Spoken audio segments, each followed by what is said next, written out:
Anomaly scan எடுத்ததுக்கு அப்புறமும் நிறைய பேஷண்ட்ஸ் வந்து ஃபீட்டல் எக்கோக்காக எங்ககிட்டயே கேட்பாங்க. ஏன் டாக்டர் எனக்கு பயமா இருக்கு. ஹார்ட் நல்லா தானே இருக்குன்னா, எஸ் அனாமலி ஸ்கேன்லயே ஒரு ப்ராப்பரா எடுத்த ஒரு அனாமலி ஸ்கேன்னா எங்களுக்குன்னு சர்டன் கைட்லைன்ஸ் இருக்கு. இவ்ளோ இமேஜஸ்லாம் எடுக்கணும். இத ப்ராப்பரா எடுக்கணும்னு. அந்த ஸ்கேன்ல 5th மந்த் ஸ்கேன்லயே ஹார்ட்ட நாங்க பார்ப்போம். ஹார்ட்ல அந்த 4 சேம்பர் இருக்கான்னு பார்ப்போம். 2 ரத்த குழாய் அதுலேருந்து கரெக்ட்டா வருதான்னு பார்ப்போம். ஹார்ட் பீட் நல்லா இருக்கான்னு பார்ப்போம். இது எல்லாமே நம்ம அனாமலி ஸ்கேன்ல பார்த்துருவோம். ஆனா அனாமலி ஸ்கேன்ல பார்க்கும்போது பேபியோட ஹார்ட் மேக்ஸிமம் போனா ஒரு பேபி வெயிட் 300 350 கிராம்ஸ்ல ஹார்ட் வந்து ஒரு 1.5 சென்டிமீட்டர்ஸ் தான் இருக்கும்.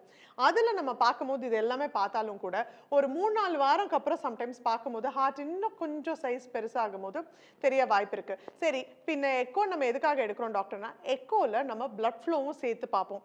அனாமலி ஸ்கேன்ல ஹார்ட்டோட ஸ்ட்ரக்சர்ஸ் பார்க்குற மாதிரியே எக்கோல நம்ம பேபியோட பிளட் ஃப்ளோவும் சேர்த்து பார்க்கும்போது வால்வ்ல எப்படி பிளட் ஃப்ளோ போகுது, ரத்த குழாயில எப்படி பிளட் ஃப்ளோ போகுது, அண்ட் குழந்தைக்கு ஹார்ட்டுக்கு போற பிளட் ஃப்ளோ எப்படி போகுது, இது எல்லாமே எக்கோல எக்ஸ்ட்ராவா பார்ப்போம்.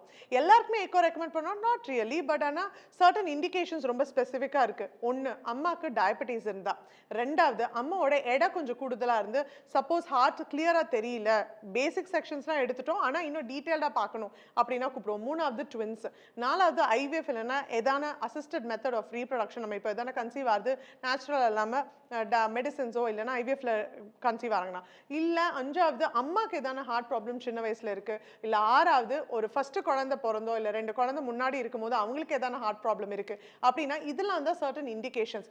ஆல்சோ நம்ம ஆட்டோஇம்யூன் டிசார்டர்ஸ் லைக் எஸ்எல்இ அந்த மாதிரி அம்மாக்கு எதான பர்டிகுலர் கண்டிஷன்ஸ் எதான இருக்கு அதுக்கு ட்ரீட்மெண்ட் எடுத்துக்கிறாங்கன்னா அதுக்குமே நம்ம ஃபீட்டல் எக்கோ நம்ம சஜஸ்ட் பண்ணுவோம். ஸோ ஃபீட்டல் எக்கோ சஜஸ்ட் பண்ணா அதுக்கு பயப்பட வேண்டாங்க. உங்களோட அனாமலி ஸ்கேன்லேயே majority of the heart conditions நம்ம ரூல் அவுட் பண்ணிட முடியும். ஆனால் ஃபீட்டல் எக்கோ எடுக்கிறது is always good to be on the safer side that the blood flow to the heart is also being normal. So பயப்படுறதுக்கு இது எதுவுமே இல்லை.